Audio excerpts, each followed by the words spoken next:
ทุกคนมื้อนี้เฮาก็ได้มาย่างออกกำลังกายเนาะแล้วก็บังเอิญได้มาพ้อหมาตัวนี้เนาะมันชื่อว่าอีปุงลุยเนาะซึ่งว่าเฮาก็ได้พัดภาคจากกันกับมันก็ได้ประมาณ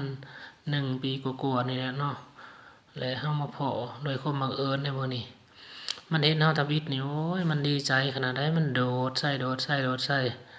มันโดดขึ้นแซวจนเปื้อนเบิดเสื้อน่ะแต่ว่าตอนมันโดดใส่ทวิตนั้นเฮาบ่ได้ถ่ายคลิปเนาะ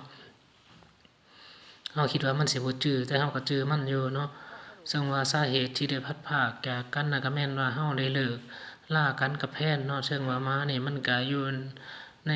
ครอบครัวหรือเรือนแพนของเฮาแหละเนาะเฮาก็อาศัยอยู่นำกัน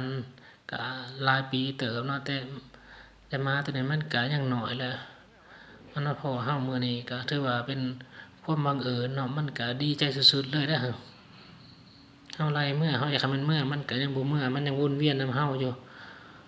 มันอยากให้เฮาเมื่อนำมันอยากให้เฮาไปนำหมาตัวนี้มัน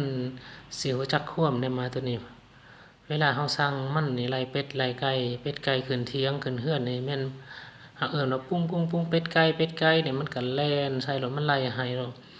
เป็ดไก่ลงกะลงกินข้าวในตะกร้ามันก็ไล่ให้มันลงกินข้าวในไหนาเป็ดไก่อันนั้นลงกินข้าวในไหนามันก็ไล่ให้มันรู้จักความคือหยังนี่เฮาบอกให้เมื่อมันก็เมื่อแล้วแหละมื้อนี้มันก็เฮาบอกให้เมื่อมันก็บ่อยากเมื่อเนาะมันอยากให้เฮานี่เมื่อนำเด้เพราะว่าเฮาก็บ่ได้พ้อกัน1 ปีแล้วเด้เฮามาเฮ็ดมาแล้วเฮาน้ำตาก็อยากออกนั่นของปี1 ปีปลายแล้วบ่ได้พ้อกันเด้เฮาก็มาพ้อกันโดยบังเอิญมื้อเดียวนี่ล่ะหากมันมีร้านขายขนมอยู่ใกล้ๆอยู่แต่ว่าบังเอิญเฮาบ่ได้ถือเงินมามื้อนี้เฮาอยากให้อาหารมันก็เลยจักเฮาสิจั่งใดเฮาก็อยู่ไกลแหน่เฮามาย่างออกกำลังกายเรือนที่เฮาอยู่มันก็ไกลเติบหั้นนะคันเฮาสิไปติดเอาขนมนำเขาเจ้าให้มันกินเฮาก็บ่กล้าไปเนาะเฮาก็บ่ลืมกับร้านขายเครื่องแน่อันนั้นก็คือว่าโพดคันเฮาสิไปติดก็ได้เป็นหมาที่ว่าเฮาเกลือตลอดแต่มันยังน้อยเอานอนนำบ่ได้หมาตัวนี้เลยเฮาเอิ้นให้มันเมื่อมันก็บ่อยากเมื่อบอกให้เมื่อก็ได้มันอยากให้เฮาเมื่อน